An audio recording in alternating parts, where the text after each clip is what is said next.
I remember a friend of ours got it and was like, what's up with the pickle?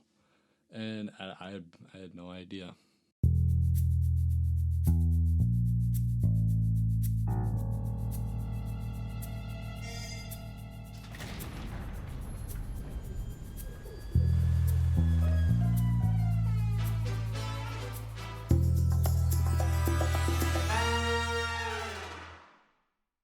Hey everybody, welcome back to Multiplayer Vault, brought to you by Baritone Studios. I'm Sky, And I'm Evan. and welcome to our discussion episode on Rainbow Six Siege. So Evan, Rainbow Six Siege, what a game! What a game! It's been through quite the journey as a game, I would say probably. What we're on like year 7 now or something? Yeah, no, I mean, I was thinking about this the other day when I played it. I started playing it a few days ago, and I was looking at the date that it came out. I don't remember the date. I'm sorry, guys, What, like 2015? but it is not as old as I actually thought it was. I guess I'm just going to go ahead and look it up. Yeah, I mean it's year 7, you do the math. 2015. Thank you. That Yeah. was 7 years ago. Which is weird because I don't know. We had this conversation like for the last episode about how we make fun of all these new games that are coming out, and we're like, oh, but they weren't as good as our golden age, but they're the golden age to some people. And I don't know, I think I'm just old and cranky. This is not one of those games, by the way. That's a golden age for the younger generation.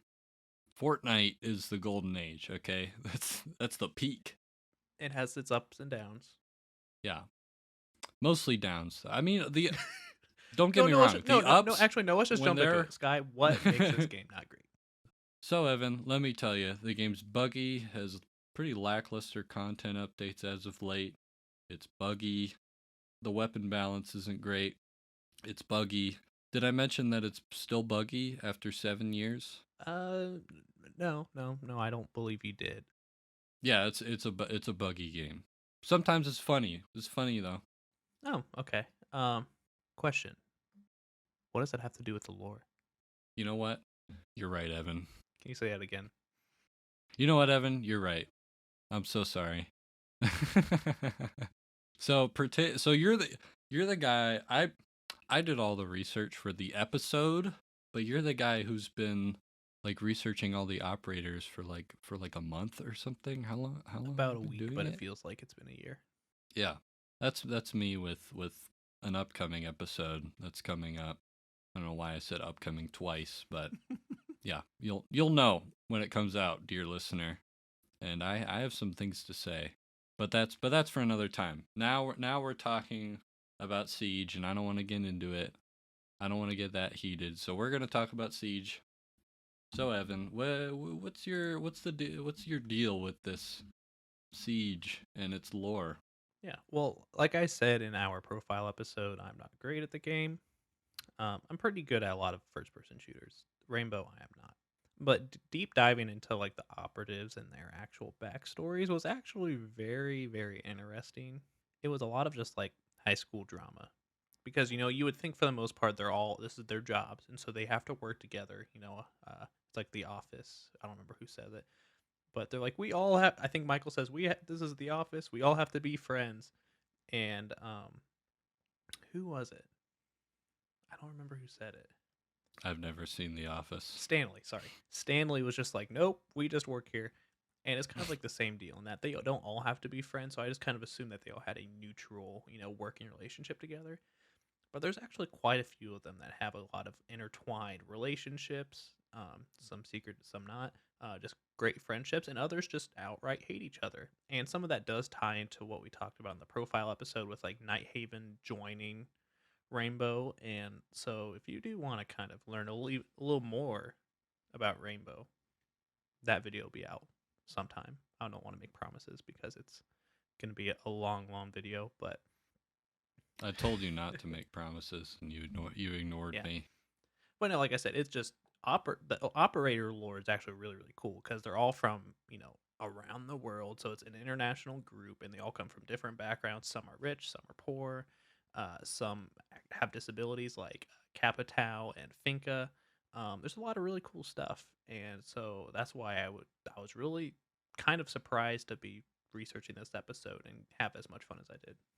Well, when I was researching, this was back in April, May. This episode will come out probably in July, early August, somewhere around there. But when I was researching, it was mostly, honestly, most of the lore came from the older Rainbow Six games. You know, just to get background and stuff. But I was surprised like how much of it was connected, because I was under the perception that Rainbow Six Siege was sort of separate from the other games. I don't know why I thought that, because they're like the No, same name. I'm you're not just alone. I really did think that too. I couldn't have been alone. I watched this video, wonderful video, while doing research for this big operator lore video that we're going to be making, and it was by Nick930 on YouTube. Not a huge channel, I don't believe, but the video had like 1.3 million views. But it was the history of Rainbow Six and all those games from 1997 to 2020, and there was a lot of stuff I didn't know in there, but it did fill in those gaps, like you said, because I thought Rainbow Six Siege was like the black sheep, the successful black sheep, arguably, but still the black sheep. Yeah, right. Well, for, like like playing the game, and like I knew that this game had lore because it had like operator. But that's how. Okay, here's a good segue. That's how the way I sort of got into the lore of this game was through like the operator bios, which I think more games need, like these kind of character bios, which I'm sure they have, and I'm just not looking.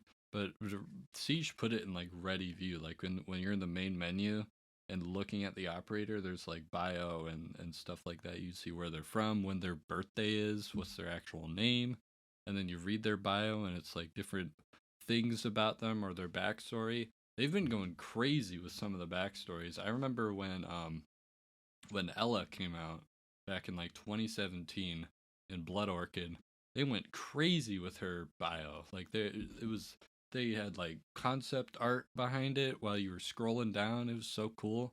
And then they kept doing that with all the new operators. Yeah, it was great. And whenever you would buy an operator, typically it would come with a video, and a lot of times they didn't really give a background, but it was just Oh kind of like it yeah. didn't give any like good insight into the character, but you could kind of see either just a tiny little detail about who they were or what their weapons were. I know Doc, it was just kind of like a panned out, and it showed you saw like a glove on a hand and some syringes, and you're like, ooh, it's the Doc, and it's a doctor, he's saving lives, and And they then he gave like a really deep narration. It was like a French accent, which I dare not and do then here. he cocks But his gun, and you're like, oh, this doctor's about to take some lives. It was just like really cool because oh it was yeah, like 20 to 30 yep. seconds, and it made buying the operator special. But another thing I wanted to point out is that recently, within the last few years, they've been introducing these like movie cinematics, and let me tell you, I had never watched them. Oh dude, They are they're so so cool. freaking cool. Like I would watch an entire Like movie. the inva. Oh yeah, like the six invitational ones are so good. Like the one for Hmm. 2020 invitational was like the first one, they like the first like cinematic they did. It was It was so so freaking good. great. While doing research for the operators that I watched, had to do with Ella and Sophia because they are both sisters. And that one was a little more. There was a tiny little bit of action, but that was a little more personable. And you know how I am with stories and those kind of games. It was really cool because there was just enough action, but just enough like drama, and also like, oh, we're sisters, but we're not sisters anymore. And it was just music was phenomenal, graphics were fantastic, and it gave more insight because before that I did not know who Nighthaven was, and so watching that video and seeing them walk away, Nighthaven leaving Rainbow, I had no idea because I didn't understand any of the lore and Siege. So I was like, did they fight? Why'd they fight? What's going on? Wait a minute, what's going on? Yeah. Drama, gotta love it. Honestly, I don't really know if I can think of another of another story or storyline where they had like a I don't know. I'm trying to think of like a real life example of this. where like a government organization was sort of like taken over by some private something or other corporation, military, whether it be military or I not. want to say there was something like that with one of the James Bond movies, one of the newer ones. That sounds familiar. That's definitely a James I Bond want to say he move. like retired. He retired, and there was a new operative that came through and essentially just took all like took over MI6, and so he had to like come back and save everybody. I don't know. It's been a few years since I've watched that movie, the one I'm thinking of, but it was something like that. I've only seen Casino Royale. It's like the only Arguably Bond the movie best I've one. seen. Best. I love it. I love that one. So Yeah, good. yeah, I saw it on Netflix. It was pretty. I mean, it was pretty cool. Pretty cool movie. Go watch Casino Royale. That's a plug right there for this podcast. Go watch Casino Royale. I think it's on Netflix. Whatever. But not sponsored. As Evan said, arguably, but not sponsored. Sponsor us, Please. Casino Royale. You're like a you're like a 20-year-old movie, It but has aged well. It has aged well. Ow. Oh yeah. God, it is so freaking hot in here. I'm gulping so much. So I know we're talking about Siege specifically, but I think if you are new to the Rainbow series, and it's an old series, like I said, it's like 1997 is when it started. I think if you join in Siege, like a lot of people did, you don't have that background of Rainbow really, and I don't know if maybe you want to talk a little bit more about it, like what you knew, Sky, because I'm still very clueless. I mean, I just watched that documentary, but I still don't have an idea what's going on. Well, so like Rainbow's obviously like a counter-terrorist unit, and it's like a combination of all of these different. I mean, it's all over the world, right? And it's from countries that may or may not like each other, that are coming together and being like, hey, so this is a problem, let's fix it. I think it's pretty cool. Even in fiction, like this probably wouldn't happen in real life. Like you're in the 90s, early 2000s, and you got the Spetsnaz working with the Navy SEALs or the FBI or whatever. Like, would that actually happen in real life? Probably not. But it's cool to think about as sort of like a hopeful, optimistic world where these countries who normally wouldn't work together would come together to work towards a common goal. Hmm. And that's what I think that Rainbow is about. Like the not just the organization, but like the story of Rainbow Six is all of these different people coming together and being able to work together in order to stop a common threat. And whether that's I don't know, whether that's kind of been warped throughout the years, because when it was originally written by Tom Clancy was definitely like pro US, screw the commies, Hmm. right? But it's through the games it's sort of been transitioned more into a, hey, instead of antagonizing all of these groups of people that were our mortal enemies, maybe let's try to, you know, talk to them and maybe cooperate with them instead of being like, screw you, you're the worst, Hmm. right? What you could really see with like the first round of operators that came, like when the game came out, it was like Britain, France, US, you know, the Soviet Union slash Russia, it's because they're a bigger superpower, Germany, but there wasn't a lot of those other smaller countries. And as more and more operators came out, you were Hmm. getting operators from backgrounds from like Japan, Brazil, Spain, nationalities that aren't necessarily always there in a lot of games, and honestly just society in general. I was doing research this morning for Vigil, which I would just like to say that the backstory for Vigil is very very sad, and the relationship that Vigil has with Dokkaebi is kind of sad because they both kind of entered at the same time. And long story short, Vigil's from North Korea, and while trying to escape with his family, both his brother and his mother died. His brother drowned, and his mother got sick, and they had to leave her. His dad ended up taking his life, and so he became an orphan at a very young age. And basically, after going to like the Republic of Korea, I believe, studied all that stuff, got good with electronics, and wanted to give back. But Dokkaebi was kind of the opposite. And long story short, I'm not going to get into it right now. Uh, Dokkaebi thinks that Dokkaebi had some enemies back before she joined Rainbow, and so she thinks that Vigil is spying for those enemies. So she hates him, but Vigil likes Dokkaebi. He thinks that they're friends because they're both from like the same unit. But nations, the big picture, always clash, and just like that, they're kind of trying to tear them apart. And it kind of made me think about, how you said that it's really not viable to kind of see that between like the US and like Russia today. You're not going to see that kind of friendship slash partnership happen. But within the game, it's very much a, yeah, we're from different nationalities, but we have to team up together. And there's a lot of, like I said, in the friendship. Some of these closest friends are from two countries where they do not like each other. That was the short version, huh?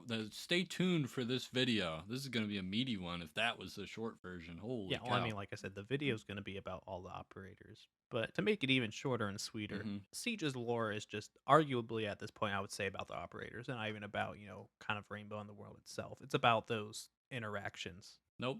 Now it's about the relationship between the operators who are staying and the ones who are leaving. Drama. Yeah, drama and context. Nighthaven joined Rainbow because Harry was like, "Hey, if we let Nighthaven join us, maybe they won't screw with us." And he was dead wrong. And Nighthaven and Callie and all them just poached a bunch of operators from Rainbow and said, "Hey, you can join our private military, whatever, and you'll make bank and you'll still be doing the job you love." So there you go. And now it's sort of the dichotomy between the people, the more traditional folk, and the people who they want their experience to be less about saving the world and more about taking care of themselves, which I think is pretty interesting. It's certainly weird because there's a lot more that goes into it. Callie was one of the team captains for the Invitational and invited her entire team to train with them at like the Night Haven headquarters. Was it Singapore? I believe it was Singapore. And some of them were really Yeah, that impressed sounds right. because they're like, "Oh, this is essentially Rainbow, but just a different flavor." A lot of these operators, Rainbow is really what they enjoyed, was the highlight of their military careers. But we don't really know what a lot of their motives are because the last cinematic that came out had to do with Ella and Zophia's background because they're sisters. It, Honestly, it it ends the with Ella leaving and she's very torn. But what confuses me, and I think a lot of other people out there, is that there's a lot of operators that were very happy on Rainbow and had a lot of great friendships that were, kind of very, I would say, have bigger roles in Rainbow that left. And the one I really want to mention is Pulse because he left. Pulse left. Who? So wait, just before you start this, who all left? Ella, Callie, Smoke, Finka. Finka would later return though. I looked in her bio. She would return after it, like a couple of years. Ah, the flip flopper. Can't trust him. Wamai was already a part of it.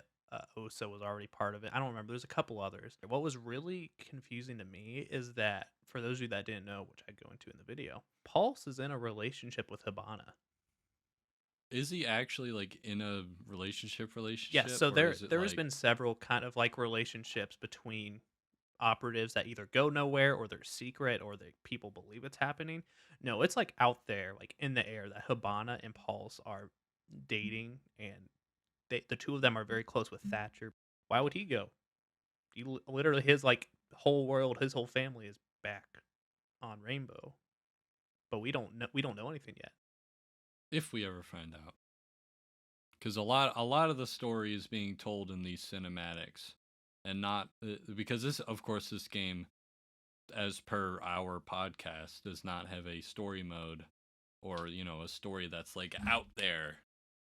And the story we get is through these cinematics and these little lore tidbits within the operators, and their evaluations get updated every season. I think that sounds right. And Harry like writes up on him and like, this person has been exhibiting this activity or behavior because of this and this, because of this relationship or this, and it's all interconnected, and it's all very soap opera-y kind of, and these relationships are being explored in a medium within a medium. So we're already in the medium of video games where it's very challenging to tell an engaging story because the story is not something for you to watch in a video game normally. The story, in order to engage the player, the story has to be right in your face and be, hey, this is the story, play it. But then we're within that medium of video games, we're in a medium of multiplayer lore event storytelling. That's what it is. Event storytelling is what we're at right now. I've just coined this phrase. It's event storytelling.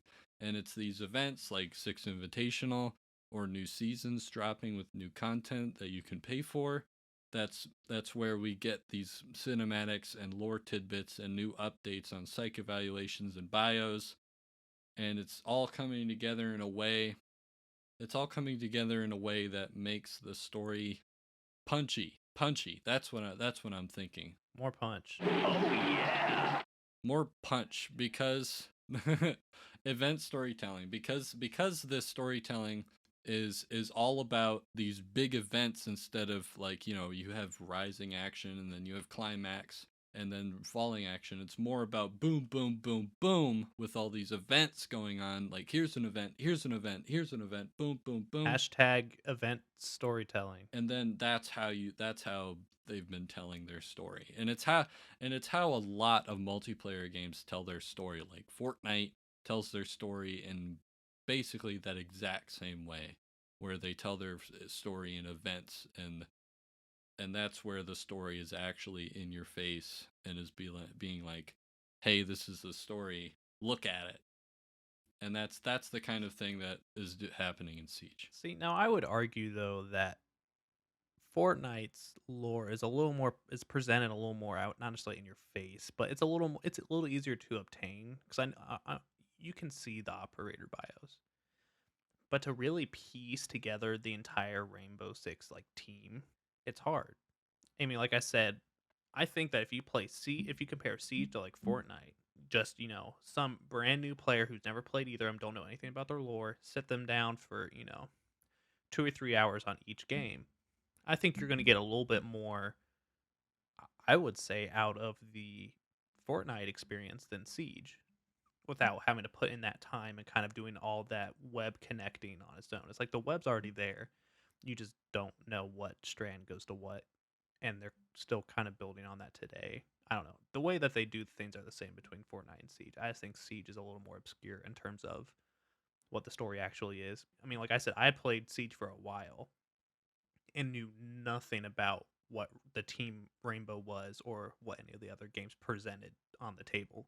I remember knowing like fun facts about like the operators, like, oh, Ash is in the FBI, but she's actually from Israel, or like Tachanka's gun is called the DP whatever, and he got it from like a eBay site or something for guns. Like that was in the Chimera cinematic. Did we ever figure out why there's a pickle in Tachanka's elite skin like portrait? I'm sure it's out there. I didn't I didn't research that.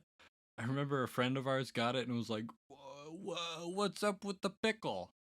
And I had no idea. Oh, here I looked it up. You looked it up? Okay. So it's actually a pickle jar. And apparently it is not actually a pickle jar. Sorry. It says it's a pickle jar on Reddit. It says it's not a jar. Sexy and Dead 2 years ago said it is not a jar, it's a shot glass with vodka, and a pickle is some kind of an appetizer I would say a Russian would eat after drinking to neutralize a bad taste that comes from with hard drinks.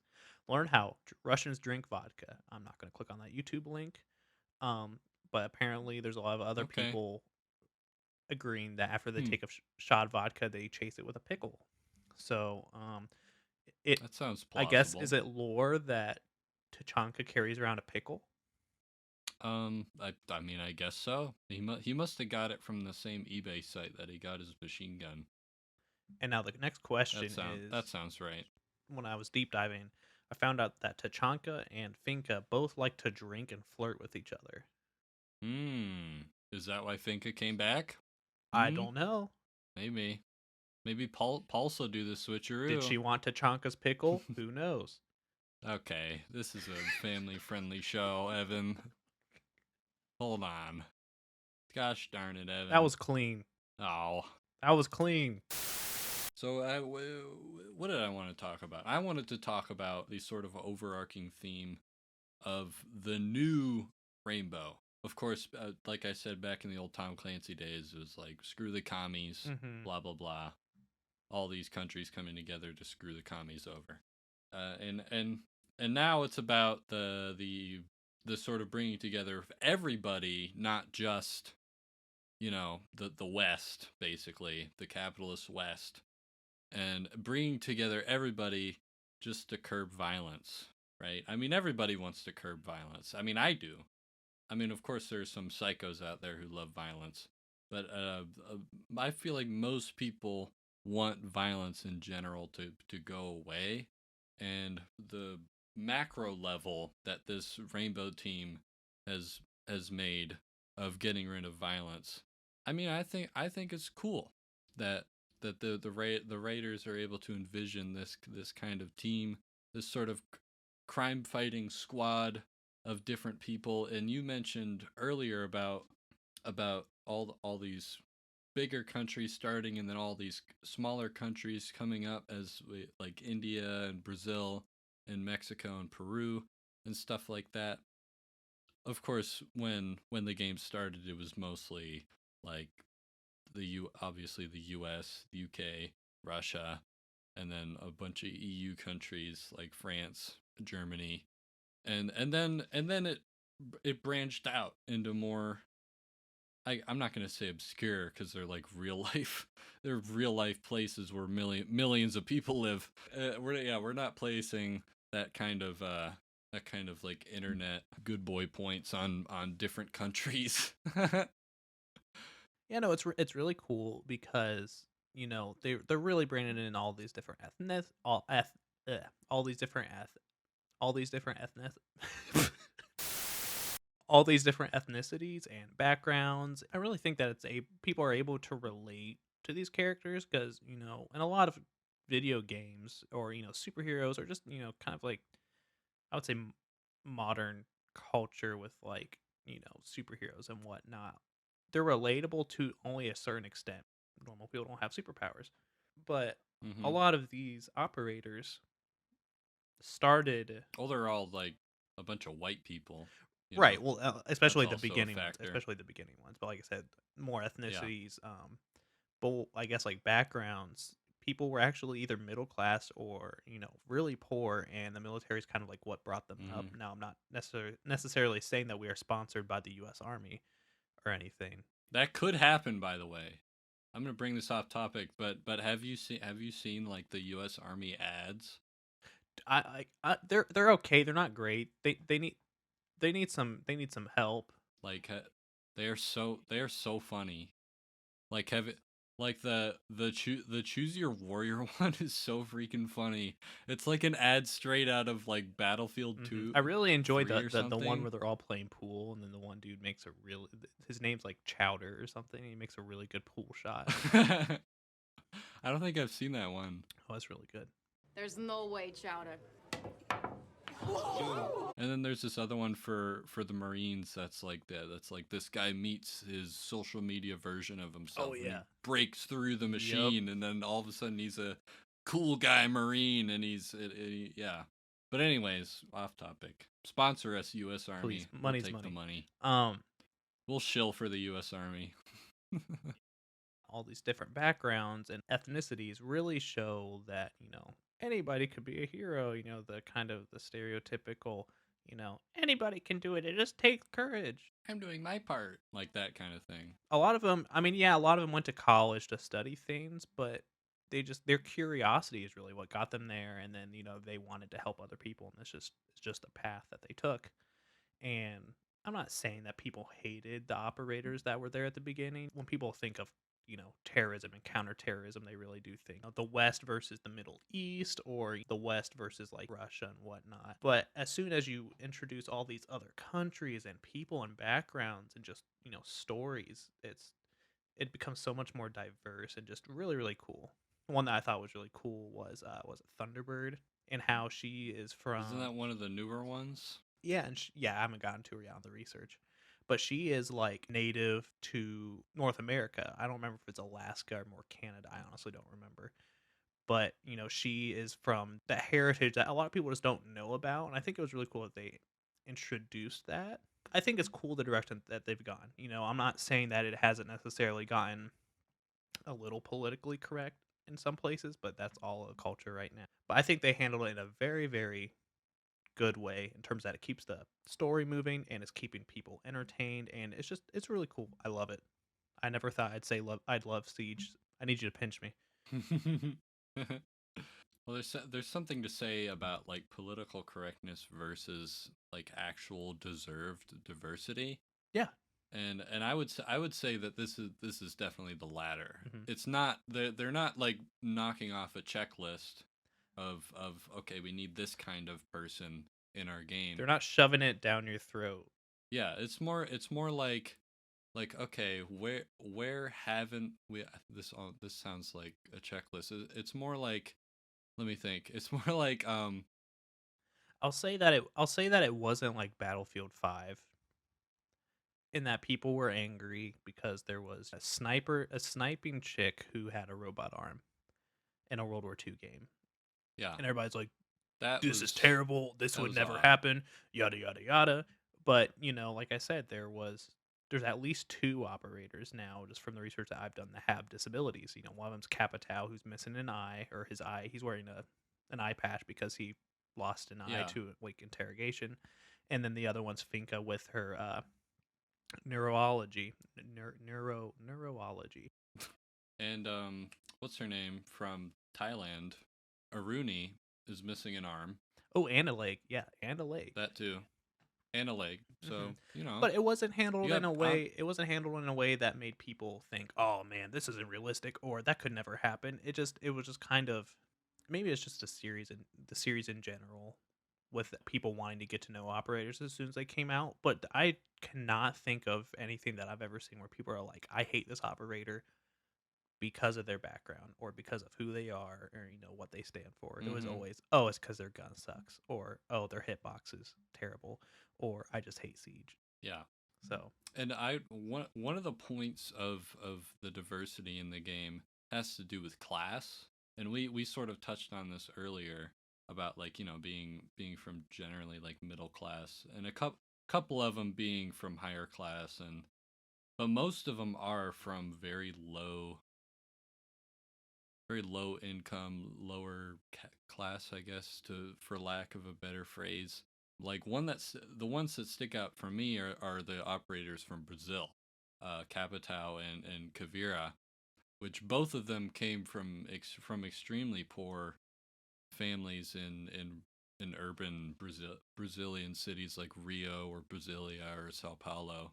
hmm Um, and their bios were actually pretty cool. Like Kavira had like what, 20 siblings or something, and yeah, yeah, and part of her reason of joining Bope was so that she could make her city a better place for for her siblings to live in, and it's all really cool. actually, if I remember correctly, um, actually, it's because she ran away from home and she got charged with Oh, robbery. But because she was so oh, good on the streets, they said, we could use you." So it was actually political corruption on the individual level. But I like what you said better. yeah, okay, that's cool. But And I will say that she does go back. She goes AWOL while oh, she's in Bolivia, and she goes back because one of her younger brother, I believe it's her younger brother, goes undercover with one of, I think it's like the Santa Blanca drug cartel or something. Goes mm-hmm, undercover and is not never heard from again, and so she goes to investigate, and she actually goes and rescues him. So she's very scary, but you can tell that family's very important to her, despite, yeah.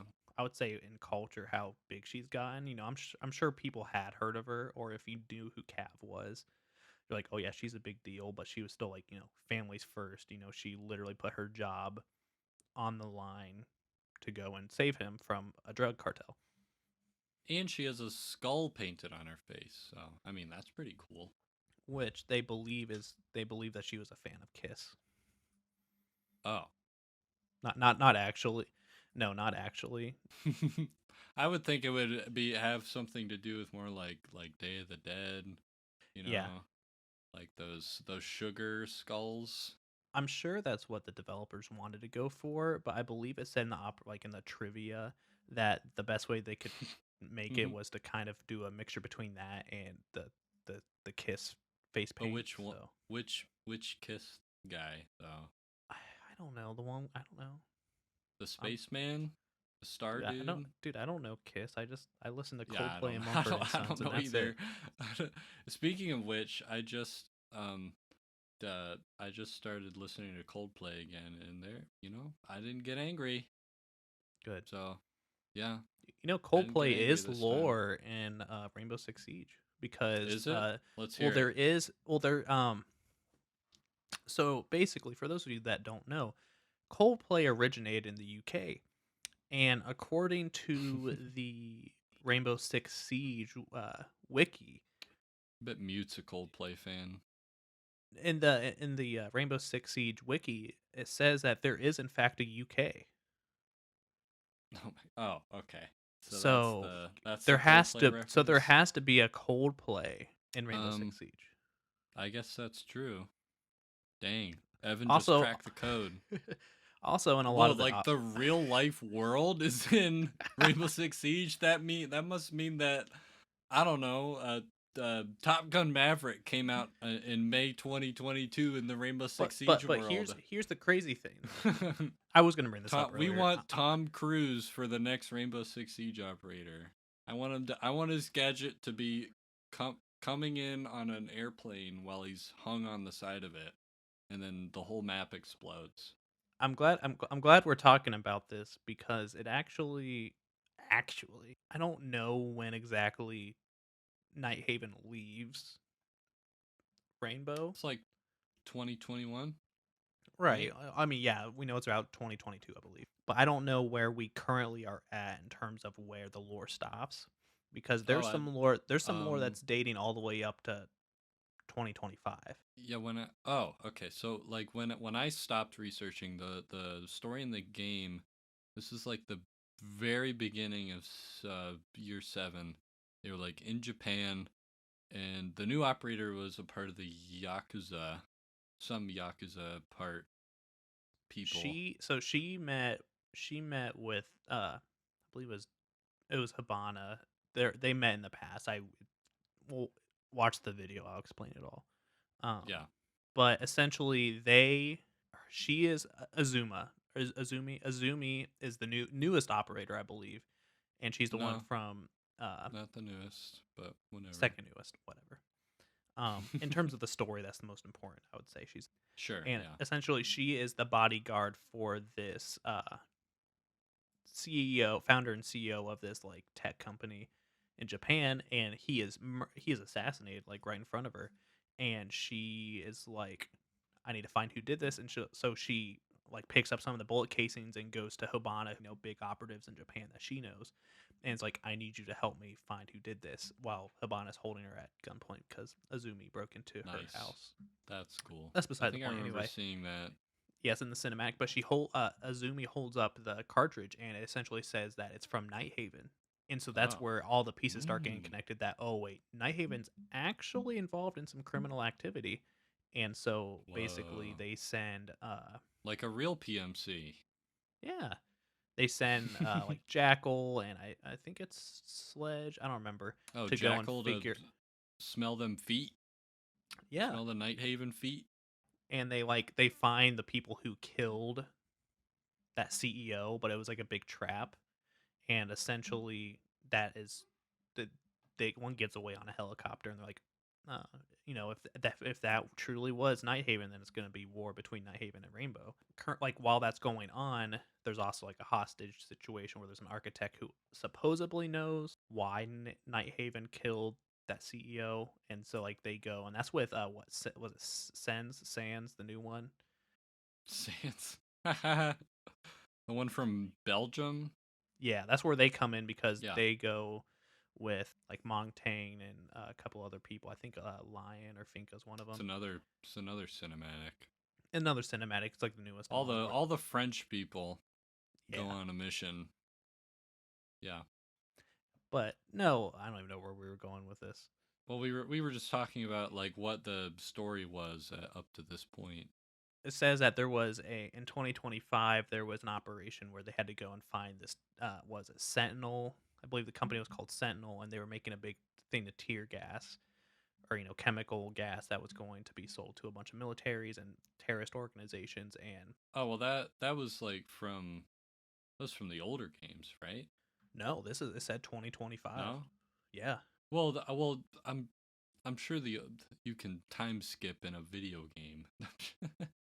I guess what I'm saying is that it's a little confusing with the dates, but I don't know exactly where we are in terms of the last thing that we did, what year or date that is.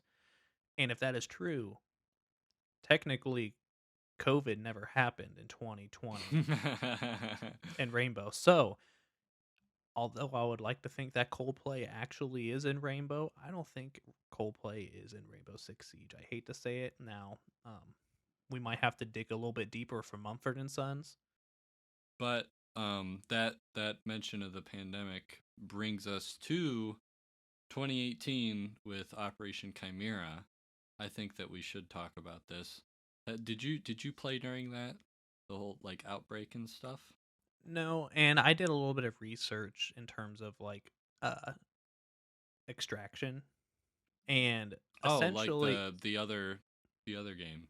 yeah, and so essentially Yeah. extraction, the game, essentially Operation Chimera, I believe takes place in both games, but extraction is like it goes off into a different direction, so it's like a different kind of it's canon, but it's a different, timeline or something technically.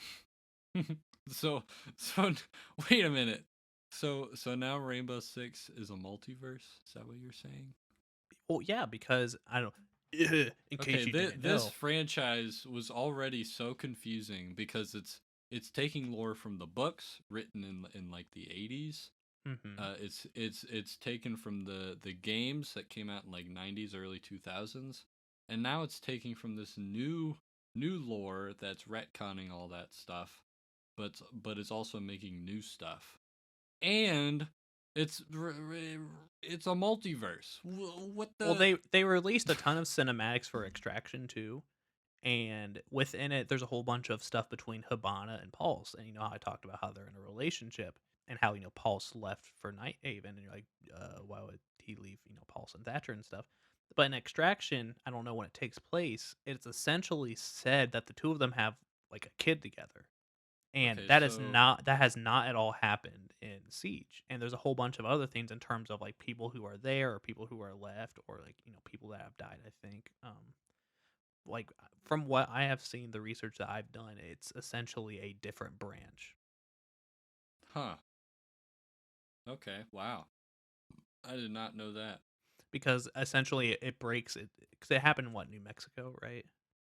Yeah, it happened. So like Operation Chimera was like this was in the profile episode. A Russian cosmonaut shuttle landed in New Mexico, and it was like covered in like this space alien virus called Chimera, and it made the residents of this New Mexico town all spiky and gross looking, and made some of them explode, made some of them big and tanky. If you played Outbreak, you know what I'm talking about.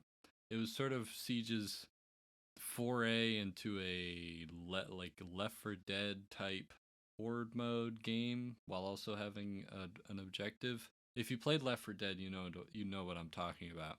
But it was the first big, like really big season, I guess you could say, because it came with this pretty big storyline for the time. Of course, this was Hmm. this was before all the Nighthaven stuff and all that. And so for the time, the only like lore thing that we had were like the operator videos, the trailers, and their new fancy bios that we had for like a few months at this point in early 2018. And now Chimera comes in, and we're like, bam, new mode. We have a bunch of trailers and cinematics for you to watch. They're all pre-rendered and beautiful, and they're all gross looking because they have zombies and stuff. And you see Tachanka talk with Ash and Thermite, and they're like, "Oh, what do we do? Do we nuke it?" And it's like, "No, we can't nuke it. What are you talking about?" It's like all that stuff, and you also had the missions, which were actually pretty fun, and that was really where the Ubisoft started to experiment with actually telling with event storytelling. Mm-hmm. Hashtag event storytelling. Yep. Now, this episode is about Siege, so if any of you fact check me and say that I'm wrong, I am not liable. But if I remember correctly, what happens is that in Siege, in that version, the outbreak is contained, while in Extraction, Hmm. it is not, and it Okay, does so that's where, spread. yeah. Okay, so that's kind. I mean, that's kind of cool that they were like, okay, so what is sort of a what if scenario? Yeah, This so whole I wouldn't game. say it's necessarily like multiverse, because I guess it kind of is. I But mean, if it's canon. yeah, I guess so. Well, it's like a what if that nobody played, but I mean, it's still pretty cool that they put their chips on a what if scenario of a one off of a one off season at the point the game released, like 3 years before. Because when did it come out? 2021, like late 2021 or early 2022, whatever. Yeah. Like Chimera was in terms of internet time, was a long time ago, back in 2018. Of course, pre-pandemic time, it was it was yeah, who remembers any of that, right? But and then they make a game about it. My theory is that Operation Chimera was sort of like a testing ground for that type of game, and then they were like, okay, so people like this now. They actually put like money into it, and then they Because made they a want game, and money, then money, money. nobody played it, and so you I guess you win some, you lose some. The cinematics in that game were pretty cool as well, because it's like very recent technology in terms Mm-hmm. of like rendering, or Yeah, I don't know if they did mocap or not, but they probably did. It's a yeah, video really game. cool. It was really cool. I mean, 2021, 2022 technology, a lot of that stuff hasn't really been seen before, just because of COVID. So the fact that it did come out, I think, is a testament. I think it's successful in that. I think it was a pretty complete. I would say, all things considered, it was a pretty complete game compared to a lot of the other big name games that have came out and were just either broken or weren't fully complete. Extraction wasn't great, but I think it was pretty done, I would say, For a Ubisoft game. for a Ubisoft game. Yeah, it's really all you can ask for. Is it done? Yeah. Yeah, out of all the crappy Ubisoft games coming out, definitely one of the better ones. Yeah.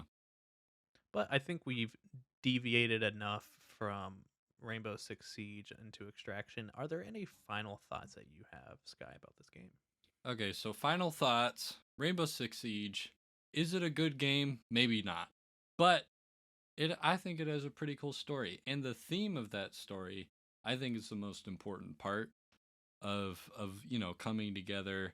And the theme of that game sort of being the most important part, coming together to work towards a common goal of curbing violence across the world. I think that's pretty cool, and it's hard to find a lot of optimistic type games like that.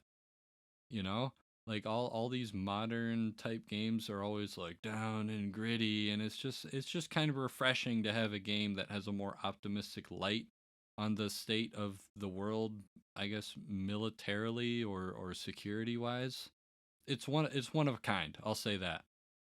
If Rainbow Six Siege, if their storyline, if their writers were as equally talented with the programmers and whatnot, and the overall people who control the bugs, I think the game would be very different. I think that if Yeah. there wasn't so many bugs or just problems with the game, with it being broken, I think it'd be a lot more popular. Not to say that it isn't, because it's had like over 70 million people play it so far. It's a very successful game in terms of it being a multiplayer. only. As much, yeah, as much as people like to say how much it's dying, it still gets millions of players, and it's not going away anytime soon. Which I'm fine with. Well, and I was curious because, even from the last time we played, they've added a ton of new operators. I was looking, I'm like, how many are they Hmm. going to have? Because every time you log on, how they'd always have those like blank slots at the bottom, like they're going to add more.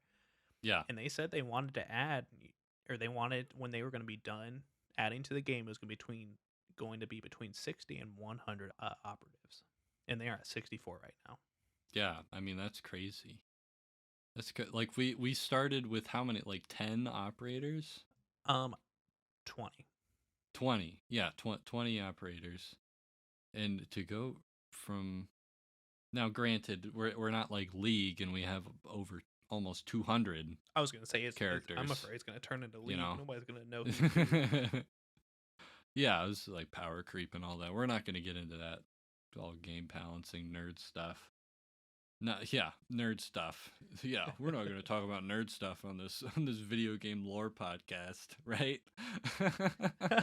Nope. Nope. Ha ha ha ha Oh. ha. But no, I think it is a very successful game in terms of what it brings to the table, especially the lore. Love the lore. I never thought I was going to say I would love Siege, but going through the operatives, I love all the drama. I love how close knit they are. But most of all, everyone, open your ears. If you can take one thing from this episode, it is that people are not perfect and that everyone has flaws. But through working together as a team, you can accomplish anything.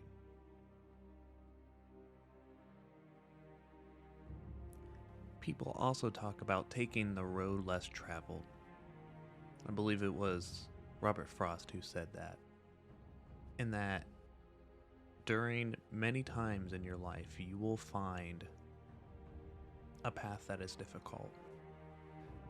And you may be struggling, but just know that taking the easy way out will not get you to where you want to be. You cannot follow your dreams and not ever take chances. Look at where you are now and look at where you've been. If you had decided to take the easy way out, would you be where you are today? You can sit there, listening, doing whatever you're doing, baking cookies, folding laundry, or just sitting in the car. Anything that has ever been worth doing, you have to be willing to fail. Taking that first step is always so scary, Baby birds, they get pushed out of the nest by their mothers and they are expected to fly. Not because the mothers hate the baby birds, but because sometimes all you need is that little push. And if you don't know what to do today, I think that you should sit down, fire up your PlayStation or your Xbox or your PC and play some Siege, because it will answer not all your questions, but it'll answer some, and it'll make you realize there's so many better things or games that you could be playing right now instead of playing Siege.